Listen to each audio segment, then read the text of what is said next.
Intro. If you're anything like me, and I think you are, you can find a dozen things to be pissed off about by 9 a.m. You hit snooze one too many times. You forgot to plug your phone in before you went to bed. You're out of coffee. You don't have anything to wear today. That asshole in the Prius is driving like 15 below the speed limit, in the left lane. The list goes on. But you don't have anger management issues. You're just easily irritated, and it's everyone else's fault anyway. Cell phone batteries used to last so much longer, you might say. Or, I don't get paid enough to afford a great wardrobe. Does anyone even know how to drive anymore? If any of this sounds familiar, stay with me for a little bit longer. I have several reasons for writing this book. First, therapy, as a whole, is misunderstood. Second, therapy is getting harder to access. Third, you don't need a therapist. Fourth, self-help books are only so helpful. And fifth, I want to help you live a more fulfilling and enjoyable life, to have healthier relationships and a career that invigorates you, and I want it to be easy for you, but it probably won't be.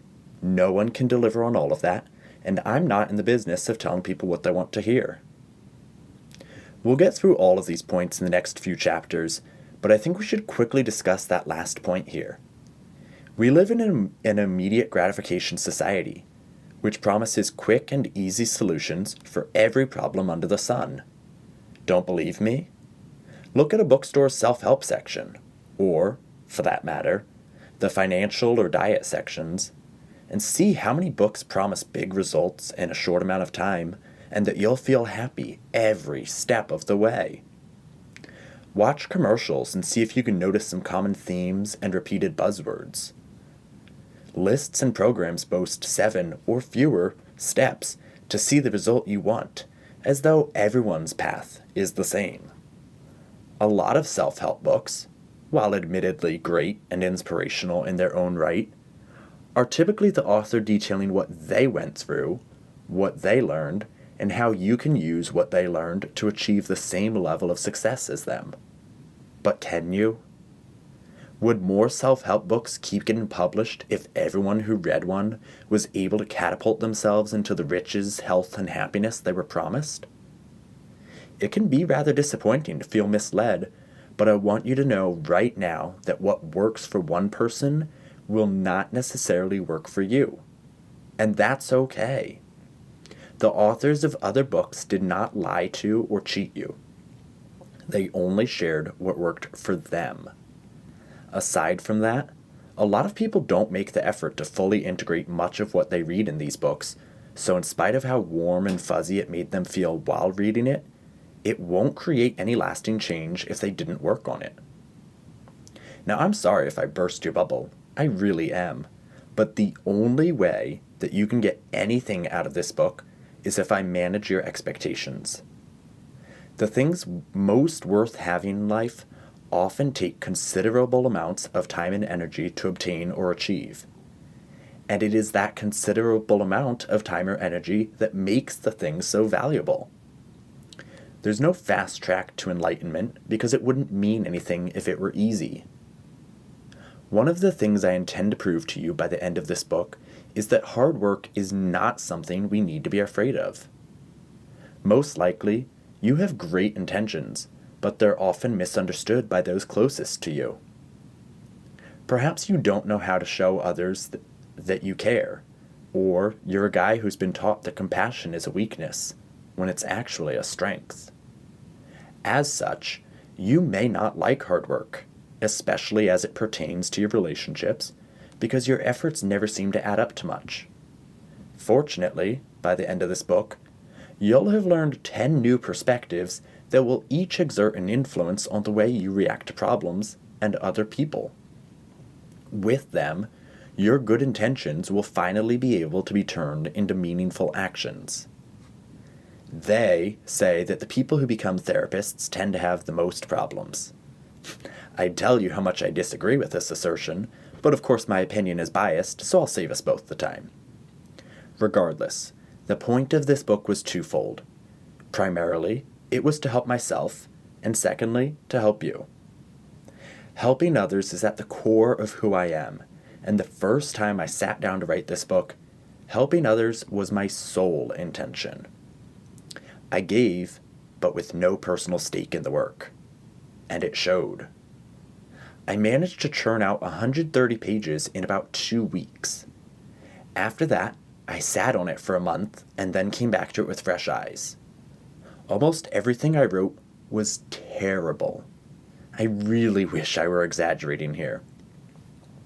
The examples were impersonal, and much of my writing made me cringe. I was so eager to prove my usefulness to others that I forgot to make the work mean something to me. I didn't make that mistake the second time around. In applying the 10 different models of therapy in my own life, I pulled myself back together and found that the whole truly is greater than the sum of its parts. The idea of holism applies to this book as well. Seeing how the 10 models fit together led to something greater than any individual model on its own. If I had a lot of problems, it was suddenly a good thing because it gave me a lot of personal material to work with. My struggles have made this book what it is. I've learned so much from the process, and it's only because I made the book mean something to me that it could possibly mean anything to you. I'm proud of this book. Like, really, really proud. I'm proud because for my whole life, I've wished there was a book that spoke to me like this. When I was a little kid, I spent hours in the library searching for a book that would acknowledge that no one else sees the world quite like me, and that should be celebrated. If there were any books like that, I didn't find them. Later, I thought I should just try to find books on how to be more normal, and I experienced just as little luck there. Then, I didn't know what I wanted, so when I finally figured it out, I started writing this book. I wanted to create the book I most wanted to find because it did not yet exist. While thinking of who, or whom, whatever, to dedicate this book to, I realized I wrote it mostly for myself. I looked 15 or so years back into my life to remember who I was at 12 years old, and I saw a lot more from the outside looking in, so to speak, than I could have understood at that age. I wrote to that sad, scared, angry, carefree, misunderstood little boy that I was. I felt so distant from him.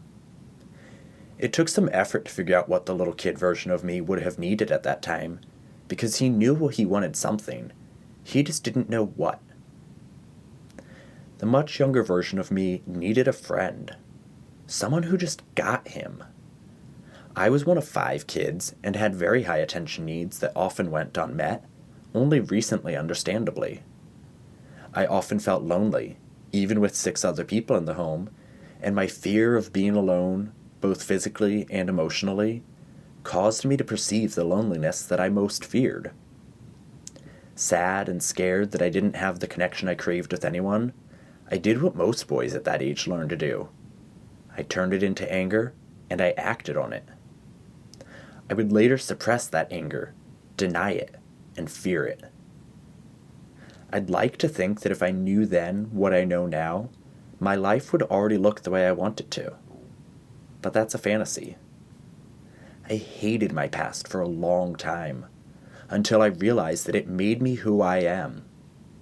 When I didn't get hugged enough, or the last cookie, or I got beaten, or I was too scared to join the swim team in high school because of the Speedos and my sexuality, even though I'd never consciously considered that I wasn't straight then, I took everything personally and way too hard, and it hurt like hell. But it made me who I am, and I wouldn't be this version of me without my past hurts. Has it been easy to learn to love them for making me the person I am today? Fuck no. But I did it anyway. And if this book helps you to get where I am today, or further even, and bypass much of the pain I suffered, then that's what I wrote it for. I had to accept that no amount of anger was going to change my past, and later, that no amount of self-love could do it either. I just had to love it for what it was. Nothing more, nothing less. Not that it's a competition, but Cheryl Strayed has suffered far worse hardships than I have in my life, and she still managed to turn her pain into beautiful and meaningful work. Her story gave me hope, and her words gave me the motivation to do the hard work ahead of me. She wrote, "Nobody's going to do your life for you.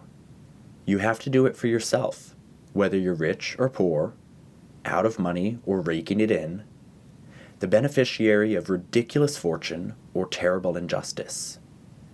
And you have to do it no matter what is true, no matter what is hard, no matter what unjust, sad, sucky things have befallen you. Self-pity is a dead-end road. You make the choice to drive down it. It's up to you to decide to stay parked there or to turn around and drive out." Many of us have a bad habit of giving our power away. We expect someone else to save us from ourselves. But that's not life, though it does bring me to perhaps the most important of the above bullet points, that you don't need a therapist. There's often so much noise in the world around us that we think we don't have the time to look within ourselves and figure out what's going on in there. That's all therapy is, really. An opportunity to figure out who we are at our core, what our authentic self wants, and how to get it. Remember the examples I gave for our daily frustrations, which are so easy to blame on everyone else? I used to go through life thinking everyone else was the problem, and that if they just did everything I wanted them to do exactly the way I wanted them to do it, we wouldn't have any problems. Except for the big problem that that's not how the world works. So if you found yourself thinking, that's all I want from anyone too, well, let me tell you the bad news first. I can't change the world around you so that it isn't as frustrating, and you can't either. What you can change is your perspective, which allows for new reactions and new solutions. I know it sounds like a cheesy cop-out, but I'm not suggesting everything is going to be rainbows and unicorns and you and your mortal enemy are about to become BFFs. However, by changing your reaction to something, others will react differently in kind, sometimes in a way that makes the situation less frustrating to you. Change is roundabout, and it doesn't always make sense, but if you're willing to change yourself first, it'll ripple into bigger changes in the rest of your network, and I think you'll find that even though everyone else is the problem, you can be the solution. You've probably heard this quote that's commonly attributed to Albert Einstein before. Everyone is a genius, but if you judge a fish by its ability to climb a tree, it will live its whole life believing that it is stupid.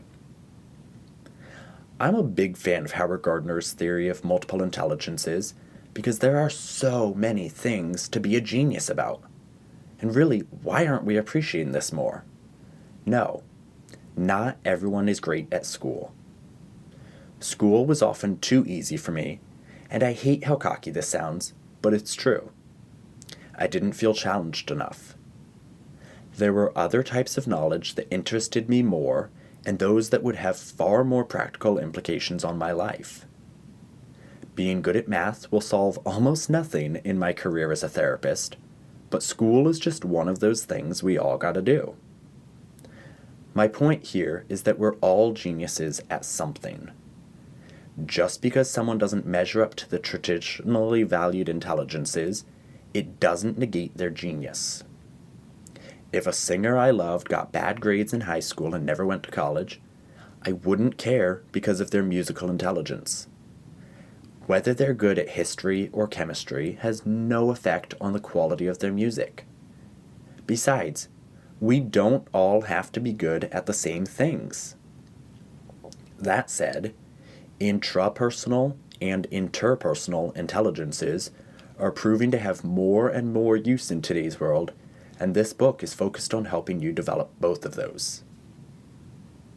Connecting with other humans can be really hard, but as Brené Brown expressed in Braving the Wilderness, it is becoming more necessary than ever before that we learn to recognize the humanity in those around us. In order to do this, we have to get to know ourselves first. Her words echo those of Carl Whitaker, one of my favorite therapists that we'll cover in this book, when he wrote, "Your ultimate capacity to be an autonomous, self-sufficient person is directly linked to your capacity to be a part of and to really belong to others." Belonging and individuation are intertwined. They are not antagonistic concepts. They operate in symmetry. The more you have of one, the more you have access to the other. They enhance rather than oppose each other. As Brené put it, because true belonging only happens when we present our authentic, imperfect selves to the world, our sense of belonging can never be greater than our level of self-acceptance. Her account of why it's so important to develop a sense of belonging is compelling, and, at the risk of sounding even more cocky, I like to think of my book as a sequel to hers because it more fully provides the how. Now look, neither I nor anyone else can tell you how your life should look or how to achieve the life you want, but I can provide some useful tools for marriage and family therapy that will expand the number of hows you have available to you. Before we dive in, I want to leave you with one final thought, a Latin phrase that translates to, "If the winds will not serve, take to the oars." Sometimes you gotta create the circumstances you want. You don't need a therapist, but you do need to take some initiative. Being an adult can be both a blessing and a curse. Trust that you can do this, and let's get going.